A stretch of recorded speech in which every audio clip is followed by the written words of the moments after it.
Sawabanane family, we see you, we honor you, and we value you. Your gifts, along with God's grace, allow us to persevere, to mentor, and prepare new leaders as we co-create for future generations. The Proctor Conference is where future meets legacy.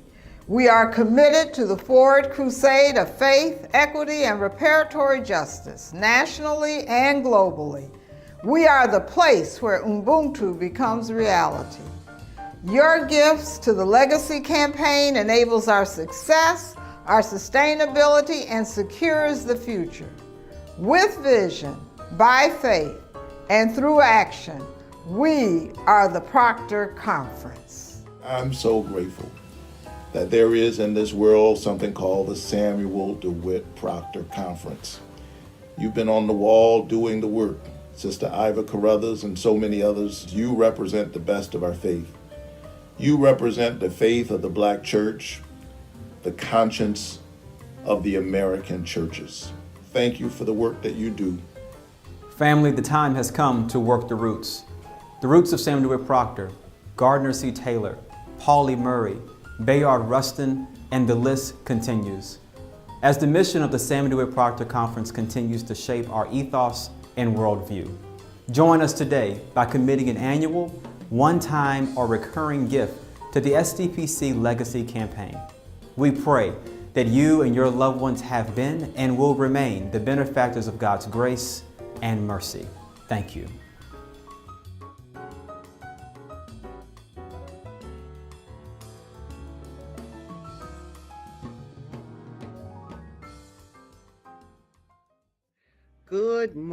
Good morning, everyone. It's good to see you here on this Friday. Good morning and welcome to Faithful Fridays with the Samuel DeWitt Proctor Conference. You know, when the pandemic began to wreak havoc on all of our lives 2.5 years ago, the Proctor Conference began holding prayer. We had to do something because people were so discombobulated, so upset, and kind of lost.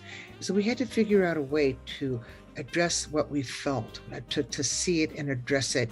So this became a space and a place of lament and refuge and hope as we aimed to treat the needs of the people, the needs of you as holy. Then as restrictions began to ease, we moved from praying every day to gathering virtually every Friday to pray, and we have loved it. But now we're in yet another phase of this transition, this transition that's been caused by the pandemic, and we're calling it Faithful Fridays. Now we're going to shift from prayers of prophetic equipping to prayers of commissioning, commissioned acts of collective resistance and viability. And we want you to join us. We want you to join us as we all learn to pray with our feet, to do it, to pray with our feet by serving others. Weekly, every single week, you will hear from an SDPC staff member as we uplift an issue or an initiative and encourage you to get in the fight, to help do what you can do so that we can all be free, because we believe, as Fannie Lou Hamer said, that until all of us are free, none of us are free. Faithful Fridays has been created to amplify some of the issues that are threatening our lives and our communities, yet aim to inspire action for the sake of freedom. Remember Salbanani. Remember that we see you, we hear you, we love you, and that people need to hear us as well. All of us need to be hearing and seeing each other, and Faithful Fridays is a way to get that done. So welcome to Faithful Fridays. And now here is our issue and call for prayer for today. Good morning, Sal Bonani. We see you, we hear you, we respect you. You are important to us, and you are important to the life of our communities. You know that whenever the country needs something, Black communities need it even more. They say if the community or the society has a cold, then the Black community has pneumonia. Black and brown and poor underserved communities all have pneumonia. And that certainly has been the case with people having access to the internet. Black Churches for Digital Equity is a program that helps us and our communities get connected.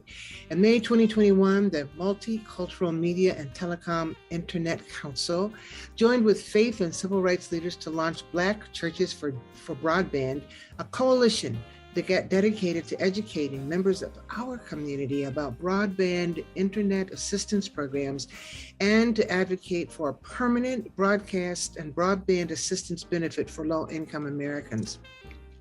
Black Churches for Broadband began with this coalition and 6 Black church nonprofits mobilizing grassroots support for a permanent internet subsidy that included, these organizations included the Balm & Gilead, the Samuel DeWitt Proctor Conference, that would be us, the Fellowship of Affirming Ministries, the National Council of Black Churches, the Black Church PAC, and Values Partnerships. The coalition grew to over 400 Black church leaders, including the Reverend Dr. Renita Weems, Bishop Ann Henning Byfield, the Reverend Tracy Blackman, and the Reverend Dr. Jeremiah A. Wright.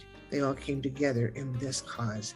What they worked for was to get a letter sent to Vice President Kamala Harris, supporting the White House's effort to expand broadband access and calling for a permanent broadband benefit. They worked on a week of action, getting a week of action together, and they activated in that week congregations to send out emails and do phone calls and tweets calling for a permanent broadband benefit.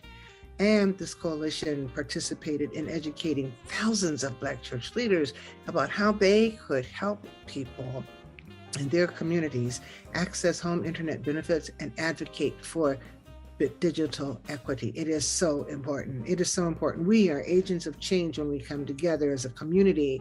And Congress responded to the work of this coalition, and they created the Affordable Connectivity Program, signed into law as part of President Joe Biden's bipartisan infrastructure bill. Still, we know that the fight's not over. It's not over. Digital equity demands more than just making broadband available and affordable for everybody. We have to also equip and empower unconnected Americans with the skills that they need to thrive online. Black churches are champions for equity. That's what we're about. And these Black churches and these leaders help Black churches to work to identify the need to connect members of their communities to the internet, and they sought to provide that connection. We are in the forefront of doing this, and it's so vital because everything is online anymore. We are in a technocracy, as my friend Ruby Sales says. Nothing is as it was, and nothing is as it used to be, and it will not be that again. And so we have to bring all of our community, including and especially our children, into the 21st century and give them the tools that they need to become viable competitors. Our pastors often take to the pulpit to share digital resources and engage with their congregations online. And the pandemic made that an even more critical and crucial thing in our church lives. It underscored the need for digital connections. How many of you had people saying, I don't know how to do the internet, I don't have the internet? And that cannot be our story or our witness or our testimony, not in any of our communities. And that's why we need all of us to help everyone get connected. The Affordable Connectivity Program is an FCC benefit that helps ensure that households can afford the home broadband internet service that they need for work and school and healthcare and more. The benefit provides a discount of up to $30 a month toward internet services for eligible households and up to $75 per month for households on qualifying tribal lands. When used toward broadband providers, widely acceptable low-income offerings, this benefit covers the full cost of home internet service for eligible families. Eligible households can also receive a one-time discount of up to $100 to purchase a laptop, desktop computer, or tablet from participating providers if they contribute more than $10 and less than $50 toward the purchase price. This is good stuff. This is what we need. Who's responsible? Who is eligible? If a household has an income that is below, at or below 200% of the federal poverty guidelines, it's an eligible household. If a household participates in certain assistance programs, such as SNAP, Medicaid, federal public housing assistance, Social Security, WIC, or Lifeline, that household is eligible. If a household is a participant in tribal specific programs, such as the Bureau of Indian Affairs General Assistance, Tribal TANF, TANF, or Food Distribution Program on Indian reservations, that household is eligible. We want you to know this so that you can spread the word. And if a household is approved to receive benefits under the free and reduced price school lunch program or the school breakfast program, including through the USDA community eligibility provision in the 2019 to 20, 2020 to 21, or the 2021 to 22 school year, that household is eligible. If a household has someone there that received a federal Pell Grant during the current award year, or if a household meets the eligibility criteria for a participating provider's existing low-income program. So there are lots of ways that households can become eligible, and we want you to know those things. And I'll give you a website at the end of this announcement, and you can share that with people and just get them to sign in and sign on. So how do you sign up? For the Affordable Connectivity Program benefit, you can go through your broadband providers, including Comcast, Xfinity, Charter Spectrum, Cox Communications, AT&T, Verizon, and T-Mobile.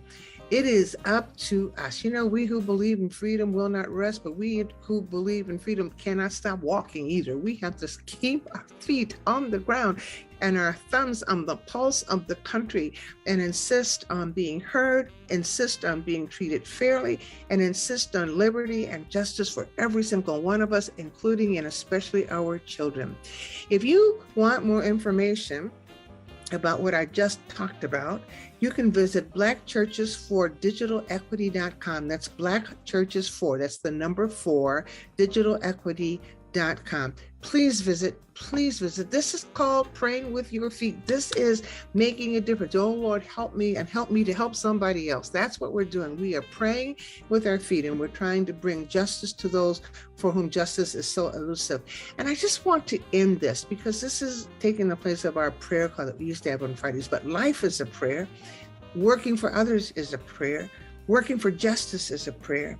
And working to make sure our children are taken care of is a prayer. The people who say that they're pro-life have a different definition of life than I do. I think we have to worry about our children once they are born and once they are in need of things that will make them not suffer in this world, in this country, in your city or state. So I go and I leave you with one of my favorite scriptures, which is found in Deuteronomy chapter 6, beginning at verse 4. Hear, O Israel, the Lord our God, the Lord is one. Love the Lord your God with all your heart and with all your soul and with all your strength. These commandments that I give you today are to be on your hearts. Impress them on your children.